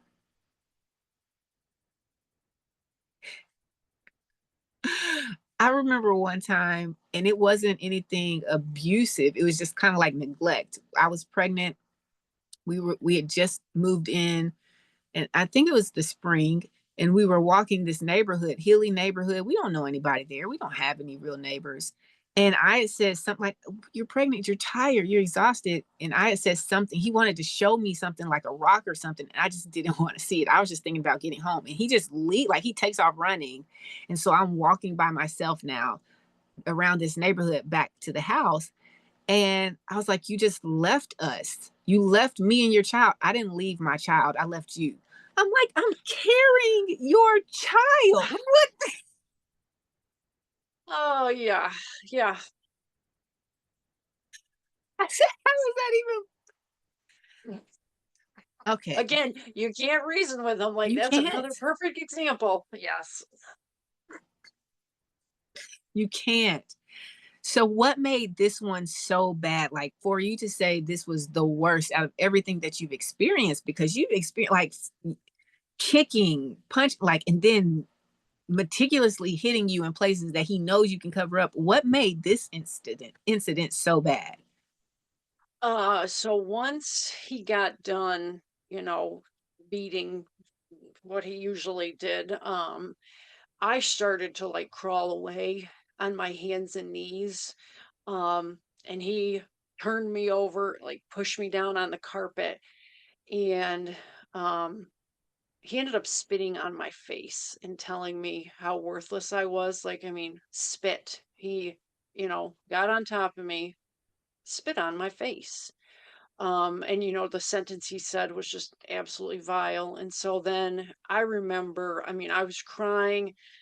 I went upstairs immediately to go to our bedroom because I wanted to lay on my side and like see if I could feel the baby kicking. And so I'm laying in our bed on my left side facing the doorway, crying, sobbing, and just like desperate to feel kicks. And I heard him come upstairs, and he leaned in the doorway and just completely mocked me. He was like, "Wah, cry, you little baby, wah, cry, little baby," just completely mocked me for crying. And so, just between I think the trauma of the beating, when I was 6 months pregnant, but then the spitting on my face, the mocking afterwards, that is what, makes that incident, like, for me, like, just one of the worst ones out of all the times that it happened. And do you remember why it even had gotten to that point? Like, why he even, what stressor was it this time that caused him to take it out on you, to lash out on you? Oh, yeah, it was about money with the remodeling. So we had borrowed money from a couple of from his uncle and parents with the remodeling because I mean my income is the teacher was not very much, and so we had been driving home, and I had had the papers like we had been to the bank and he was telling me that we didn't pay his mom the monthly payment, and I was like, "Yeah, we did." Like, "Yes, we did." And so I was looking down and like very adamant with him of like, I already paid her. Like, and I was trying to like look through to find the check number and so he was driving. Um, and I was saying, "Yes, we did." And as I was looking at the papers, you know, uh, didn't even see it coming. Like he hit me in the side of the face, like my head hit the glass of the passenger window, and this was like right before we got to our house. Like there was a little hill and a stop sign, and then our house was up on the left. But yeah, it was about money. And so when we pulled in, I was just stunned because it was like, oh my word, he just hit me, and he went in and slammed the door, and then I went in a few minutes later after I got my bearings in the car, and then it just escalated from there. His assumption about the payment, was it an assumption, or had he had a conversation with his mom and she thought that you didn't pay her? pay her? Yeah, it was coming from, like, yeah, his mom, because he was saying, "I talked to her and she said," and so because I was, like, arguing back of, like, "Yeah, we did," like, trying to, prove it, then it went downhill quick. How were holidays? Ugh, stressful. Oh, yeah, holidays were a nightmare because both our families live very close, and so it was always that assumption of we needed to be with his family much longer than we would be with mine. And so that was always a huge argument. And it was actually a holiday incident that was ended up being my breaking point when I left. It had to do with a holiday. Um, but yeah, because uh we were always expected, and he always expected us to be with his family a lot longer than my family. So there was just a lot of tension around that because I wanted to see my family too. And my family was all close, you know what I mean? So yeah, that was rough. You said y'all were expected. Was that pressure coming from his family, like his parents as well, or was that just Oh, him? yeah. Really? Yeah. But see, They they had lost two children. And so I think then it was like, which is awful. I mean, I can't imagine losing 2 children, like, I would never take that, pain away from them because I can't imagine that, but so then there was a lot of pressure on, the other kids in the family to be there and and when you say y'all are close, are y'all like 10 minutes in driving distance from your parents' house to his parents' house? Oh, yeah, yeah, yes, very close. Yeah, like, maybe 10, 15 minutes to my parents and, like, 10 minutes to his, like, yeah, we were right in the middle. So did y'all ever get to a point where it could be like, okay, well, how about we spend all of this holiday completely at your folks and then all of this holiday at my folks? Or let's spend this holiday eve or the day after at your folks and this holiday eve and the day after at my folks. Did y'all ever try to have that kind of conversation? Um, I mean, yeah, I would try to have different, with count, but it was, it gets to the point where there's some things like, okay, you're gonna say your piece, and like, okay, at some point, we're gonna go to my family's. Um, but again, it's that whole reasoning, like even to say like, oh, let's split the day. Well, no, that doesn't work. And so a lot of times I would just go with what he was saying because that was just easier, honestly. You know what I mean? It's just easier to be like, okay, fine, whatever, just to give in, like just to keep the peace. How did your family respond to you not being there as much now? I think there were hurt feelings, you know what I mean? But it wasn't something, that we didn't really talk about, you know, directly. It was kind of just like an undercurrent thing of like, okay, like they knew I would come. But I think, they realized that like, okay, his family was pretty pressuring as far as us being there. And when he was in his physical abusive state, had he ever done anything to you that involved like any other anything besides his own hands and feet? Or did he ever pull anything in to hit you or anything like that or threaten you in any other ways? Or was it just always same old, same old? Yeah, it was pretty much same old, same old. Like it was always very physical. Like usually he would always, before a physical beating started, he would like whatever object was nearby, he would throw it. And then like once something had been thrown, like I knew, like, okay, this is coming. So, it didn't matter. It would just be whatever was near him, like a remote or, what I mean, whatever. Like once something was thrown, then, I knew what was next. So take us to that last holiday. We're 12 years. Gosh, you did this for 12 years. Yes. Was he Yeah. abusive to you with your second child?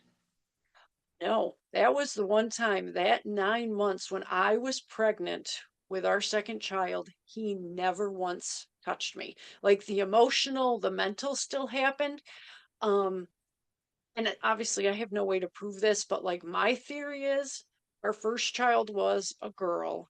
I really think he thought our second child was a boy because he wanted a boy so badly, because he loved to hunt and fish. And he was always like, I need a son to go hunting and fishing with me. And so those 9 months when I was pregnant with our second, never once touched me. But then gave birth, had a second daughter. We were only home 2, 3 days, and I got hit in the face. I'm not gonna lie. In my mind, I was like, oh, because I guess you couldn't get tested before, so you couldn't see what the gender or the sex of the baby was when y'all Right, were we pregnant. didn't yeah, we were gonna wait to be surprised, so we know we did not Okay. find out with either kid. My my whole time, my brain is like, oh, it's a girl in there. I was like, the second one must have been a girl because he didn't want to do anything. And he thought it was a That's my theory, yeah, like, obviously, I have no way to prove that, but I do think and that's the thing, though, for me experience proves it. Your yeah, and, like, experience. so then I thought, like, "Okay, we're past it," like, that had been the longest time ever where he had not physically touched me, and so, in my head, I'm really thinking, like, "Wow, we've made it through, like, now things will start to improve," but, yeah, like I said, we were, like, home it was day 2 or 3, and, yeah, he hit me. So then that was quickly shattered. For over what? Do you remember? Well, it was yeah, so I remember very clearly. It was so our second baby was born December 23rd. And so we live in, snow country. We came home the 24th. Like they gave me an early release because our oldest daughter at that time was 2.5. And so I really wanted to be home, for Christmas Eve. Um, and so then, yes, it was like the 26th or the 27th, and we had to take the newborn to the pediatrician for the first checkup. Well, it was a really bad snowstorm. And so he was saying, we're not going, we're not going. And I was like, I'm going with or without you. And so we were arguing about that. Meanwhile, our 2.5-year-old had her pacifier. It was a dark green pacifier. Our carpet was dark green and she had lost it. So she's crying about not, having her pacifier. I'm telling him, I'm still going even if you're not going. And then, yeah, that's when he hit me, and then it was all over. Like the 9 month reprieve was done. So knowing that you're about to go to see a doctor, Oh, he went then. He then came. He had no issues leaving then. Yeah, he came with us. Yeah. he abused you, he beat you, and then was like, well, we packing up and let's all go. Yep. And we did. All four of us went to the pediatricians. What Yep. was going on in your mind? Because that's one, you just had a baby, brain cells, fog, all kinds of emotions are happening right now. You're supposed to be in this happy, euphoric state. Now you're like, you just went through something traumatic. You're driving to the pediatrician. Now you have to remember to answer all these questions that she's coming with. Like, what's going on in your mind? Did he go inside with you? Did he wait out in the car? No, he went inside. So all four of us went into the room. And so the pediatrician knew us because that's where, we had already taken our, older daughter. And so I just remember the pediatrician looking at all four of us in that room saying, what a lovely family you have. And I just remember thinking, it's all a lie.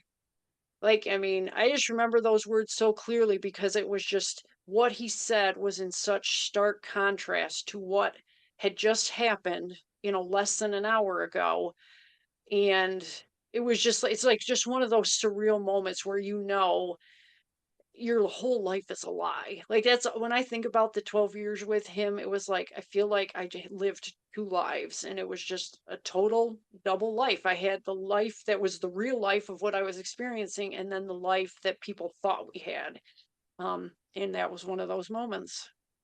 Did he say anything to the pediatrician, or was he kind of like one of the dads that just sit back and quiet and let Yeah, you just talk? quiet. Yeah. So you had mentioned while y'all were having that back and forth about going to the appointment or not, your daughter's looking for the pacifier. Did he ever abuse you in front of your children? Well, that was what led to the incident that was the incident. Yes. So it was had to do with the holidays. So like I said, so holidays were extremely stressful. And so the girls were 3 and 1.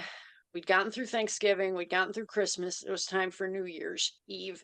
And he had said, like, "Oh, I'm so sick of all these holidays and trying to go everywhere." He's like, "We're just gonna stay home." Was like, "Okay, fine."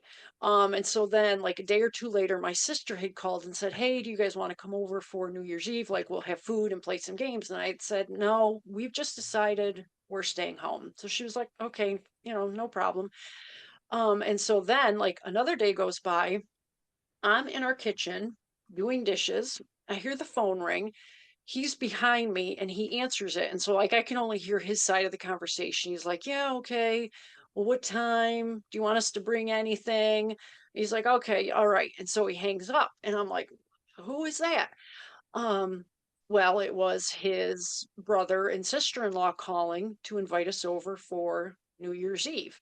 So I had been washing dishes, and I turned to look at him and I said, "You said we were going to stay home. Like, why would you tell them that we were going?" I told my own sister we're staying home. And so I started to, like, verbally argue with him about, like, what he had done, because again, it was like that double standard. Um, and so he was behind the counter, and apparently I said too much that, pushed his buttons, because there was an open box of Ziploc bags on the counter. He picked it up and threw it across the kitchen towards me. So, then I knew what was coming. And, it was the same MO as always. It would always start with grabbing my hair, yanking me down, and like pulling me around, the room. And then the kicks and the hits. And that was the one time, he grabbed me by the neck, held me by the neck, and had me up against the refrigerator, as he was, choking me. Dropped his hand. I fell to the ground. He was kicking me more. And I mean, he kicked me so hard, I thought he had broke my leg. The pain was so intense. And so once he stopped, I was laying there. And while this was going on, Dora the Explorer's theme song was on the TV, because we had an open floor plan. The kitchen went right around into the living room. And our 3-year-old had been watching Dora. And so I was laying there on the kitchen floor crying, unable to move because I thought he had broke my leg. And she comes out and she picked up that box and started putting the Ziploc baggies back into it, and like got right into my face and said, "What's wrong, mommy?" as she was putting the baggies back in.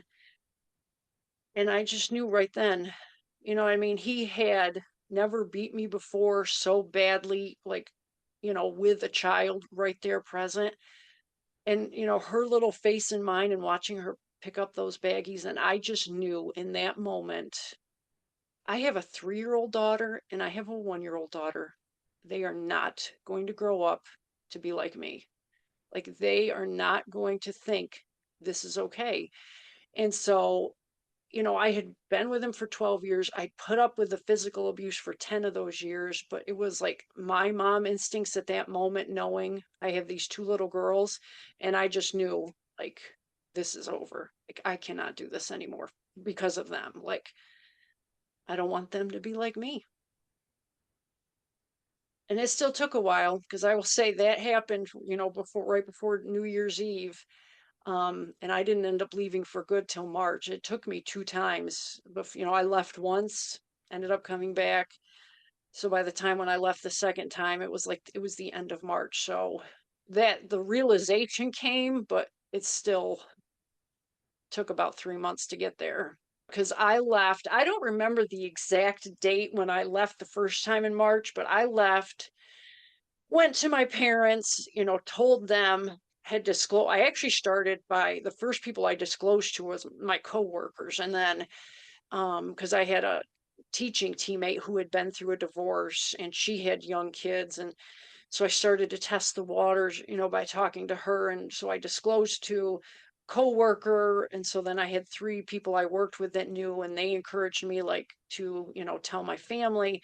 And so it was March when I left the first time, went to my parents. I was there not quite a week, and he basically gave me all the empty promises of, you can go to counseling and I'll go to counseling and we'll get help, but like, we should be a family. If you just come back, Time out. I need you know it time. because it's all the same. I just want to make sure that the listeners heard what you just said. He's apologizing to get you back. And in the Yes. in the midst of apologizing, he tells you, the person that's not causing all of the chaos, that you can go to counseling because clearly there's something you're doing wrong to trigger this. And I'll go to counseling too, but just make sure that you go, because there's Oh things yeah. about you that you need to fix Yeah, too. when he asked me when I had told him when I left that first time, I remember he came to the side of my bed and just said, "Is this postpartum depression? Is this why you feel this way?" Yeah, that was his reasoning. It was like, okay. Mm. Yeah. So yeah. Okay. So that was March, and so I left, it was about a week, and I did come back because he promised that, like, I can get help, he could get help.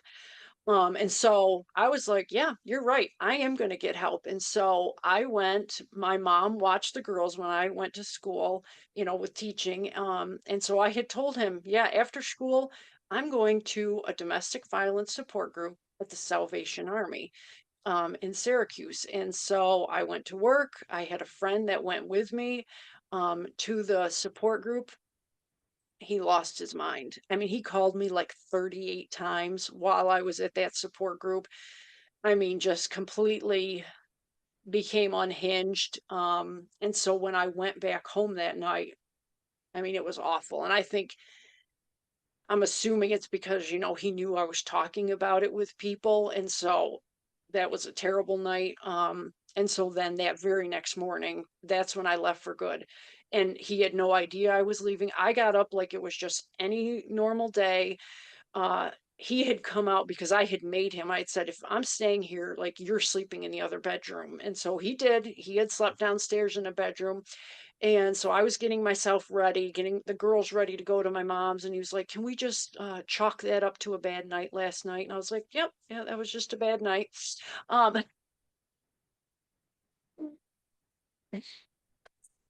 So let me get this straight. For those of us who might be listening a little slow or got distracted by something, you left, you spent a week with your mom, you and your girls. You came back because he said, you get counseling, I get counseling. We gonna make this thing work. We can be better. yep, Not I can yep. be better, but we can be better. So you said, you know what? I'm gonna go ahead and start. And then you told him, my starting is me going to a domestic violence support group. What was his response when you said those words? I honestly don't even really remember his first response. All I remember is going and my phone just blowing up. Like, it was just, I mean, I saved the phone records. I still have them because it was just call after call after call after call. And then you get back home from a domestic violence support group to get beat. Well, he didn't physically touch me that night. He Okay. just lost it. Like, he disconnected our phone and our internet, and he was just like, yeah, he didn't touch me that night. He was just yelling and carrying on. And um yeah, he had also, like, because I had taken pictures of my bruises after the New Year's Eve, what I call the New Year's Eve incident.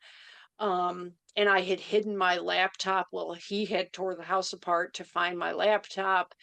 And so then once he, like, disconnected our phone, and internet, and I just knew, like, he's totally unhinged, and he's, never going, like, this is never going to change. I mean, and I did worry.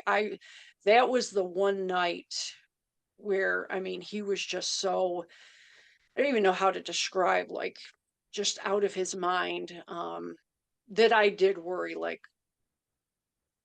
is he possibly going to kill us? Like that was the one night I did worry about that because he's a hunter. There were a lot of guns, and was just so unhinged.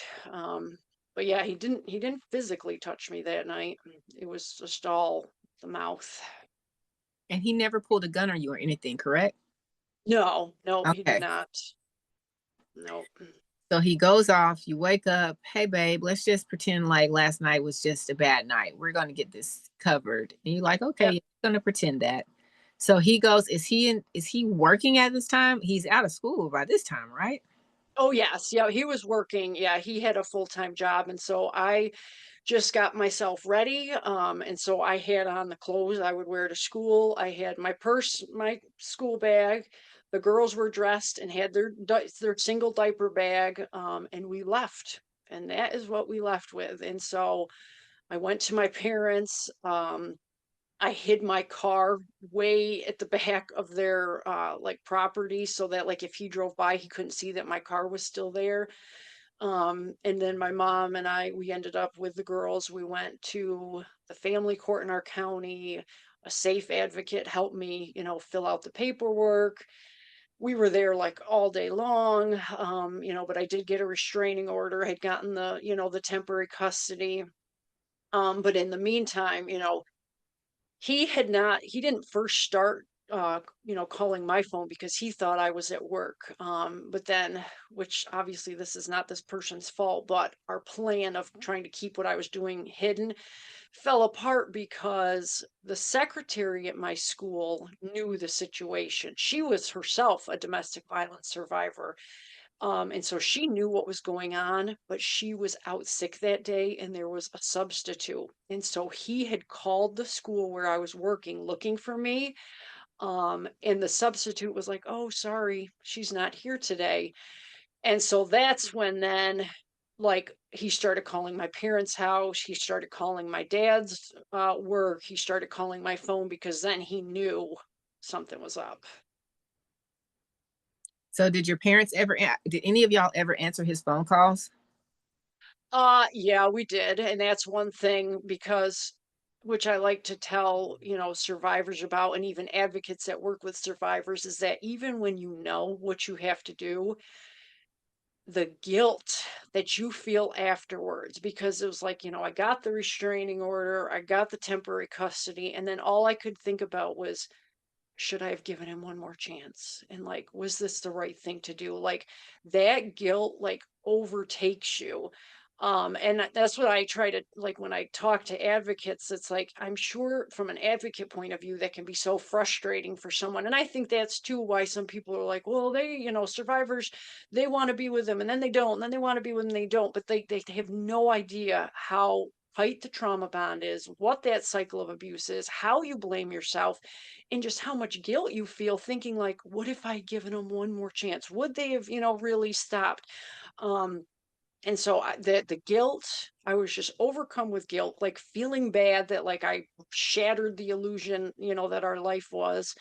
And so I ended up emailing his sister-in-law, who was like the family member on his side of the family I was closest to, and just said, like, I'm sorry, but I did what I had to do. And so he knew. And then like this is where the story gets crazy. Wait a So minute. No, you can't. Erin, it's been crazy. I guess even crazier. So because I was feeling, and I will say too, again, like my parents were not well versed in domestic violence. I was obviously not. I'd been living it and like, you know what I mean? He totally violated the restraining order. Like he called, I took his phone call. And so he promised me that, like, so I've already got the restraining order, right? But he calls and tells me, I promise you, you can stay at your parents' as long as you want, like, even if it's a year, as long as you get rid of the restraining order. Because so he had a security clearance with his job and he was afraid the getting a restraining order was going to mess with the security clearance, right? So I'm talking to him. I'm like, okay, you promise like I can stay at my parents as long as I want. Yep, yep, yep, yep, yep. So I'm like, okay, then I'll go back and I will rescind it, right? So the next day, he shows up at my parents' house with his father.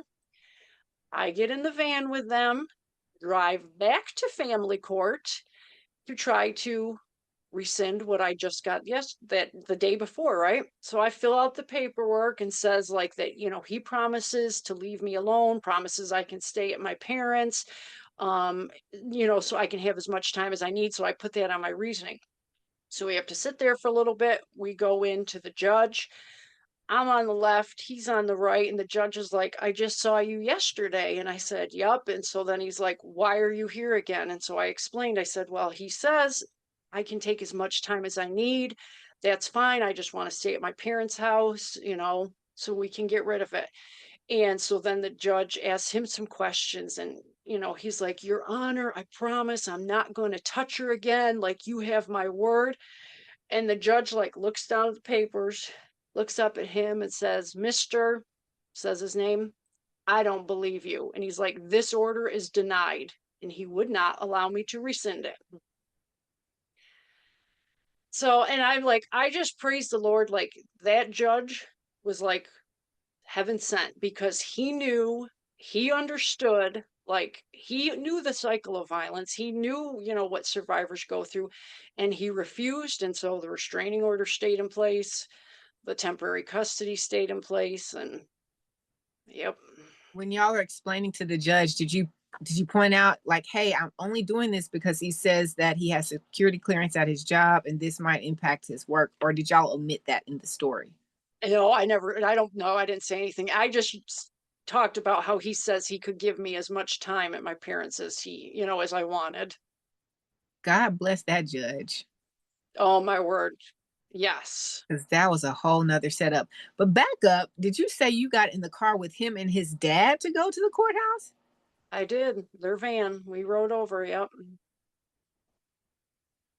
Yes. What was going on in your mind? Did you feel safe? Were you like, did his dad know why you left?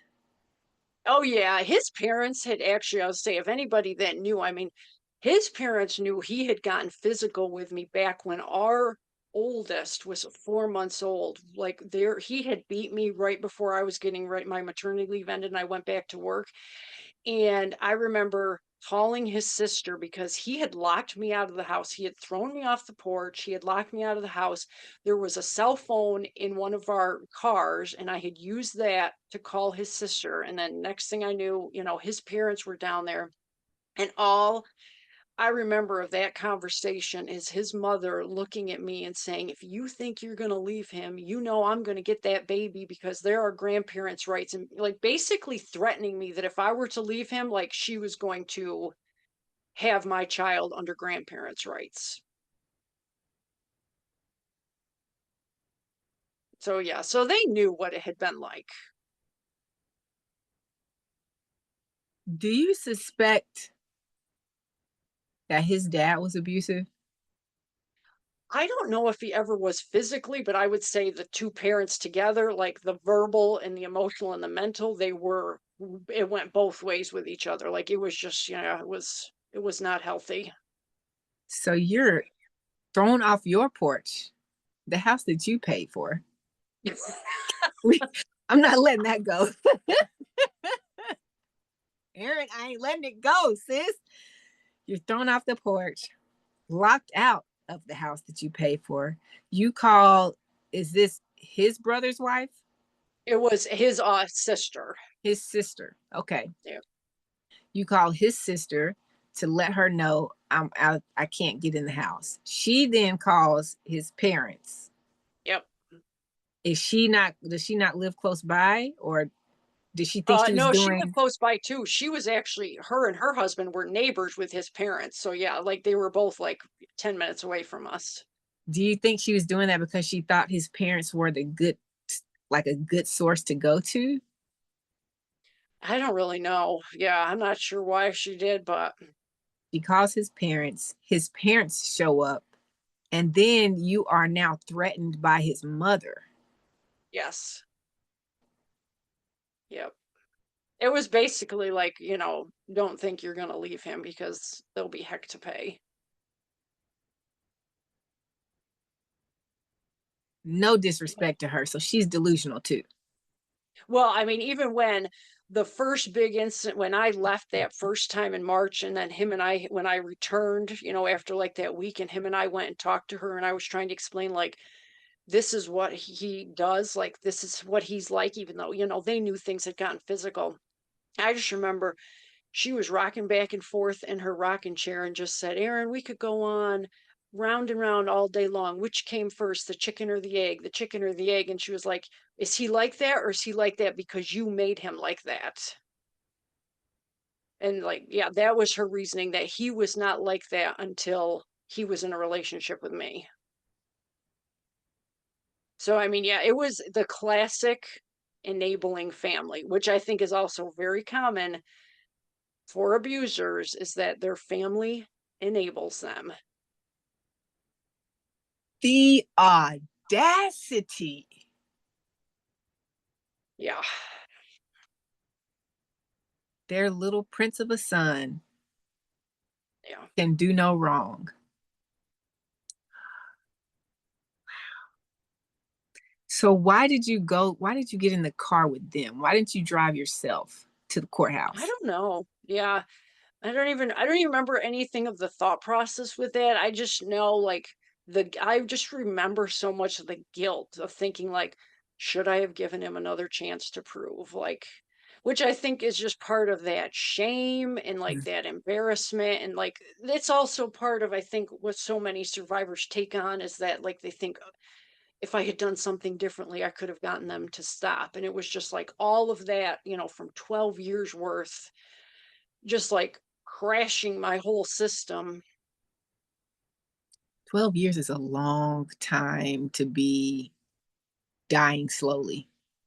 Yes. And the fact that, I mean, it started when I was 16. Like, you just think of how much development happens. I mean, now that I'm removed from that age of your late teens, your early 20s, I mean, from 16 to 28, I was with that person. So you're out. You get Yes. out, you get the divorce. Did you get awarded full-time, full custody? So y'all have No, to do joint custody? yeah, and that's another thing that I talk about a lot, is that people do not talk enough about post separation abuse when you have kids, because I mean, that's the thing. I had the 12 years with him. When I left, the girls were 3 and 1. And so he got like Wednesdays every other weekend, half the summers, holidays were split. And so I still had to interact with him all the time. And so that period, that post separation abuse, that was like just a whole nother form of abuse, because then we had to keep going to family court. He wouldn't pay child support. Like, he basically just tried to make everything in my life difficult. Um, and so then that period spanned 13 years, until basically the girls were 17 and 14 when they said, no more, like, we're not going there anymore. And so between the 12 years with him, the 13 years trying to co-parent, which is not possible with an abuser, you know, 25 years of my life was dealing with this person. And the That's girls a decided, they were like, no, mom, we don't want to go over there anymore. Or the court were saying, hey, we're not going to come back and forth with this anymore. no, the girls, they came back. It was in 2019. They had been there, and see, things had slowly been building. My second child with him never really liked going there, and she would always be pretty open about like, these are what it's like there. And I knew he hadn't changed, from my own dealings with him. And then our oldest, he really favored our oldest. And really manipulated her, like, even from the get-go. When I first left, after she had been with him for a weekend, she would come home saying, "Mommy, why did you break up our family? Daddy still loves you. Why don't you love him? And we would all be together if it wasn't for you." And so, like, he put all his emphasis on brainwashing, onto our oldest.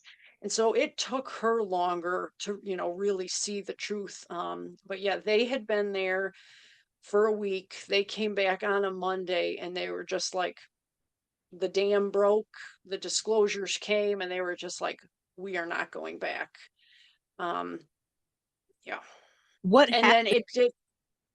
Well, it was just him being the way he is, but I mean, a lot had been building, but he had just been getting worse and worse with them. They were really parentified with his other children, like, when they were just kids themselves, like when their young siblings like would cry in the night, they would be expected to go in, like change the diaper, feed their siblings meals. When he would pick them up on a Wednesday, he would tell them the order of like, well, when we get home, you're going to do the laundry, then you're going to do the dishes. And so they were really used and, not allowed to have a childhood there. And so stuff had just been building and building and building. Um, and he was just becoming more like unglued with them and his interactions with them. And it just was, it was for them, that was their breaking point. And it was just like, nope, enough is enough. So we're not gonna roll over this speed bump, Erin. We're not doing that. So homeboy went out and started another family. Oh yeah, he had somebody living with him before we were even divorced. Yes. Yes. Yeah, Which, okay, is not surprising. listen.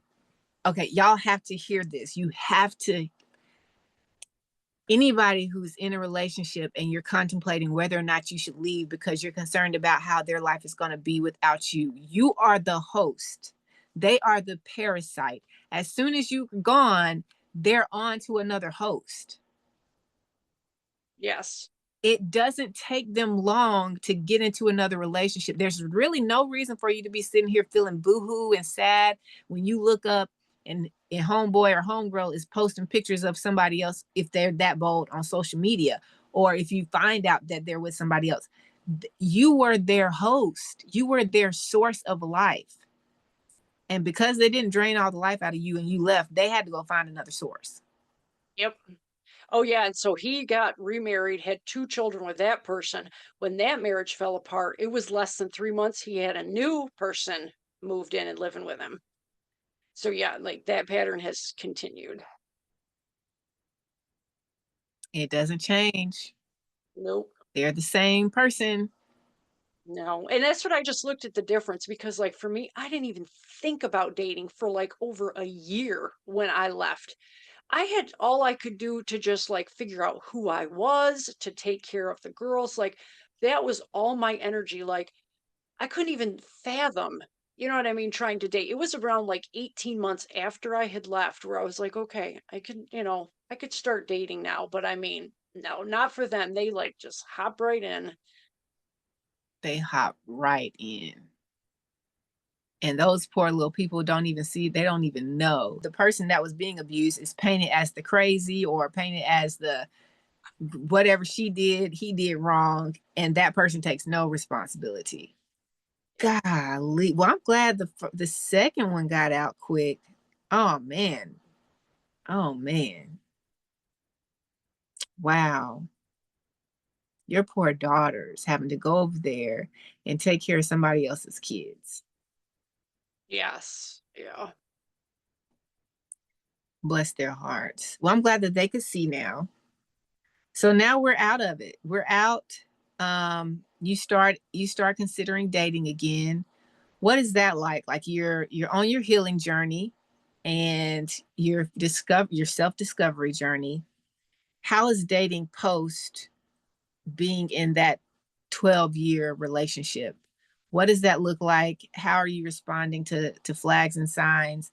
And what is your trust like? Oh yeah, that's a big one. Like, yeah, I had no trust in. No, I mean, and that's the thing. I think before I could even start with dating, like I had to figure out who I was because for those 12 years, it was like I bought the foods that he wanted. We watched TV shows he wanted to watch. Like my whole life revolved around keeping the peace so that when I got my own house, it was like so eye-opening of like, how do I want to decorate? And what color do I want? Because it was all like, what did he want? How did he want it styled? And so like at the most basic level, I didn't even know who I was. And I had to figure that out.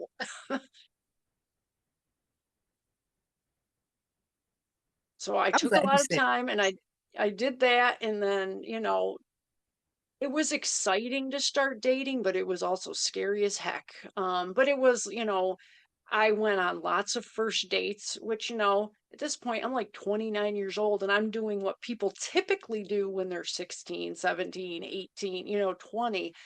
Um, and so yeah, it was very eye-opening, and it was just like, wow, because he would always tell me nobody else is going to ever want you. And it was like pretty quickly I saw like, hey, there are other people that are interested in me and do want to go out on a date with me. And so it was also kind of like a confidence booster to think like, yeah, I can be like, there are other people who will enjoy being with me, um, which was good for me, but it was scary because, especially when, you have two kids and you start dating, and then people are like, well, why are you divorced? And, you know, even knowing when to bring up that conversation or saying like the real reason why, you know what I mean? That can be a little scary. And I did have one relationship that like went a little longer. It was like, 3 months. There was, quite a few dates. But then I realized this person couldn't handle my past and, what my background was. And I think as survivors, there can be, a lot of other good people out there that could be a good partner, but not everybody is going to be able to handle, what your backstory is, which is okay. It just means they're not the person, you know what I mean, for you. And so then when I met the person, who is my husband, and he was so willing to listen. He knew I had trust issues, and he just kind of kept reassuring me and, proving his trust over and over. Um, but it is hard. It's exciting, but scary to date after abuse. What was it that for the guy who you said couldn't handle your background? What do you mean by that? He would just so like when if we would date and like on a weekend, I never like would plan dates when I had the girls. Like so I would plan dates like on the Wednesdays or every other weekend when they were gone. And so, it would be like a weekend when the girls were gone, and I would, try to like talk to him about something of like, okay, my ex did this, like, something that, the things they do during post-separation abuse. And he'd always just be like, oh, okay, like want to change the topic and just like not be supportive in that way of, cause like, I was really going through a lot of things with dealing with him. And I could just tell it was just too much for him. Like he just wanted to, go out to a restaurant and, not have to worry about that. And I think the thought of like taking on two children was just too much for him. And like he just wanted something, casual. And I just realized like, okay, he's just not my person. Okay. Okay. So the last question for you, Miss Erin, is what does confidence, like how would you define confidence and how does it feel to you now? Oh, it's so much better now. Even though I still struggle with it at times, but I think confidence is knowing who you are in Christ. Like God made you, made me as like a masterpiece, and I am worthy of healthy love. Like I have strengths, and no matter what other labels people put on you, knowing who you are and that you're a good person, and that's like, what? I am who I am, and I'm worthy of love. And you know what I mean? That I am a good person. So no matter what you think about me, I know who God made me to be, and I'm walking that out. That's beautiful. That's exactly what that was the definition I came up with last year is that our confidence is found in our identity in God and who God created us to be. And if we hold steadfast to that, we hold on to it. It's like all things are possible with Him. We just have to align ourselves with the plans that He had for us. And we get Mhm. distracted and we veer off. So that was so amazing. I'm glad you said that. We're here, girl. We're here. But Erin, oh my goodness gracious, sis, thank you so much for blessing us and gracing us with your presence, your light, your story, your wisdom, your insight on any and everything that this episode is going to do for the people that is meant to reach. It's just been a privilege. It's been a privilege to have this open, vulnerable conversation with you. And we are so thankful that you are here. Well, thank you so much for having me. I mean, I just really appreciate you and what you're doing with your podcast. It's awesome. So thank you. It's my privilege. Y'all know what it is. We are out here rising above insecurities, releasing the burdens of shame and guilt, and reviving our God given power, purpose, and passion the confidence way. What I need you to do is keep showing up, keep sharing your love, and keep shining your light. And that's all I got to say, other than the last thing. She gone.